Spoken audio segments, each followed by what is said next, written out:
Hello students, आज हम 10वीं कक्षा का जो विज्ञान का पाठ है प्रकाश परावर्तन एवं अपवर्तन, उससे एक नए टॉपिक को स्टडी करेंगे। और हमारा आज का जो टॉपिक है वो है दर्पण यानी कि मिरर।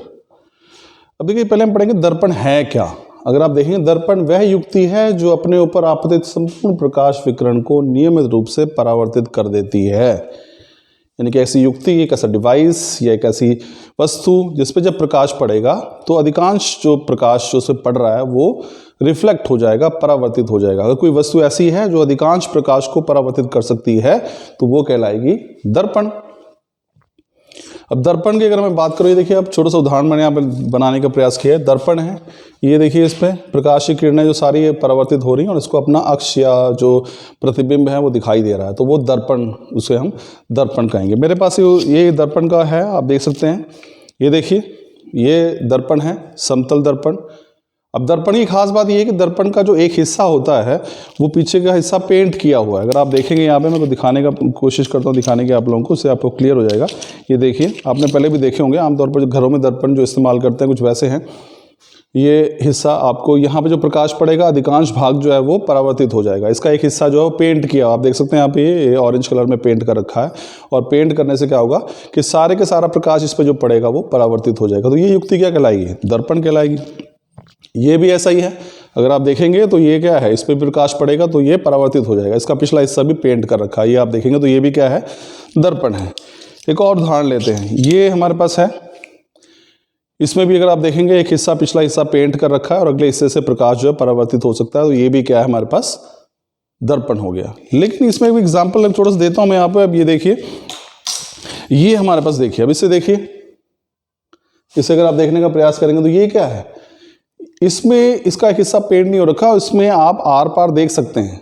तो ये चीज क्या होगी, ये दर्पण नहीं है, ये लेंस है, इसे हम लेंस कहेंगे। ठीक है ना। तो ध्यान रखिए, लेंस की ये है कि लेंस के आर पार प्रकाश जा सकता है। यहाँ से अगर प्रकाश आएगा तो अगर यहाँ से आ रहा है तो वो इसके अंदर से निकलकर चले जा सकता है। लेकिन अगर मैं बात करूँ दर्पण की, दर्पण में प्रकाश अगर यहाँ से आएगा तो टकरा कर वापस लौटेगा, वो इसके पार नहीं जा सकेगा। तो ये अंतर है दर्पण में और लेंस में। आप देख सकते हैं दोनों के बीच में अंतर, इसमें प्रकाश आर पार जा सकता है, इसमें नहीं जाएगा। तो ये मुख्य अंतर है दर्पण में। तो दर्पण एक ऐसी युक्ति है जो अपने ऊपर पड़ने वाले संपूर्ण प्रकाश को या प्रकाश के अधिकांश भाग को परावर्तित कर देती है। चलिए बात करते हैं दर्पण के प्रकार की। तो दर्पण के मुख्यतः दो प्रकार होते हैं। एक को बोलते हैं हम समतल दर्पण, प्लेन मिरर। ये जो मैंने आपको एग्जाम्पल अभी दिखाया था, ये समतल दर्पण का उदाहरण है। ये देखिए, ये समतल दर्पण है, बिल्कुल सीधा है, इसका तल कहीं भी अंदर धंसा हुआ नहीं है, ना बाहर उभरा हुआ है। ऐसे दर्पण को कहेंगे हम समतल दर्पण। और दूसरा दर्पण कौन सा है? गोलीय।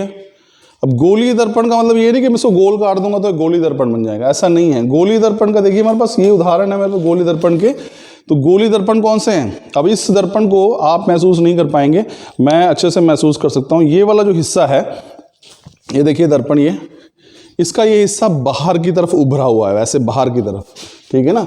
अगर आप इससे तुलना करेंगे तो ये दर्पण उत्तल दर्पण है। जो गोलीय दर्पण है दो प्रकार के होते हैं, अवतल और उत्तल। तो अवतल दर्पण अगर आप इसे गौर से देखने का प्रयास करेंगे, इस दर्पण का जो बाह्य हिस्सा है, जो हिस्सा है जहां से परावर्तन होना है, परावर्तीय पृष्ठ बोलते हैं इसको, ये बाहर की तरफ उभरा होता है। तो ऐसा जो दर्पण है वो कहलाएगा उत्तल दर्पण। अब ये इसके ठीक विपरीत उल्टा है। अगर मैं इसे देखूंगा यहाँ पे, ये ऐसे, ये इसका हिस्सा जो है वो अंदर की तरफ धंसा हुआ है। जैसे चम्मच हो और चम्मच में आप अंदर की तरफ चम्मच में अपने शक्ल देखें तो वो दर्पण कौन सा दिखेगा आपको? वो अवतल नजर आएगा। अगर उसी चम्मच को उल्टा करके देखेंगे और बाहर वाले हिस्से में अपने शक्ल देखने का प्रयास करेंगे तो वो किस प्रकार के दर्पण की भांति कार्य कर रहा है? उत्तल दर्पण की तरफ।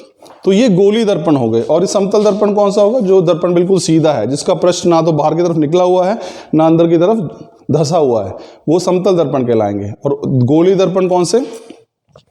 जिनका पृष्ठ या तो अंदर की तरफ धंसा हुआ है या फिर बाहर की तरफ उभरा हुआ है, वो कहलाएंगे गोलीय दर्पण। तो स्टूडेंट, ये दो दर्पण हैं। दर्पण मैंने बताया कि ऐसी युक्ति जो अपने ऊपर पड़ने वाले संपूर्ण प्रकाश को या प्रकाश के अधिकांश भाग को परावर्तित कर देती है, उसे हम दर्पण कहते हैं। दर्पण मुख्यतः दो प्रकार के हैं, समतल दर्पण, प्लेन मिरर, जिसका जो तल है दर्पण का बिल्कुल समतल होगा, प्लेन होगा, वो समतल दर्पण कहलाएंगे। जो आमतौर पर घरों में हम शीशे इस्तेमाल करते हैं वो समतल दर्पण होते हैं। फिर दूसरे प्रकार के दर्पण हैं गोलीय दर्पण। गोलीय दर्पण कौन से होंगे? जिनका पृष्ठ या तो बाहर की तरफ निकला हुआ होगा या अंदर की तरफ धंसा हुआ होगा। जैसे चम्मच है, चम्मच का अगर मैं बाहर उल्टा करके बाहर की तरफ से देखता हूँ तो कुछ ऐसा नजर आएगा चम्मच ये, और वो उत्तल दर्पण की भांति कार्य करेगा। अगर आप अंदर की तरफ चम्मच में देखोगे तो वो अवतल दर्पण की भांति कार्य करेगा। तो ये हमारे पास दर्पण है। आप देखिए, आई एम श्योर कि आपको ये टॉपिक जो है वो समझ में आएगा। आज के इस टॉपिक में सिर्फ आपको मैं इन दर्पण से ही आपको अवगत कराना चाहता था कि 2 प्रकार के हैं, समतल और गोलीय, spherical mirror, plane mirror, spherical mirror. तो समतल वो जिनका तल समतल हो, और गोलीय वो जिनका जो परावर्तन करने वाला पृष्ठ जो है या तो बाहर की तरफ निकला हो, जैसा कि यहाँ निकला हुआ है, तो वो उत्तल दर्पण बन जाएगा। अगर वो अंदर की तरफ धंसा होगा तो वो अवतल दर्पण होगा। तो आई एम श्योर स्टूडेंट आपको एक इंट्रोडक्शन के दर्पण होते क्या हैं, किस प्रकार के हैं, वो समझ में आ गया होगा। चलिए, थैंक यू।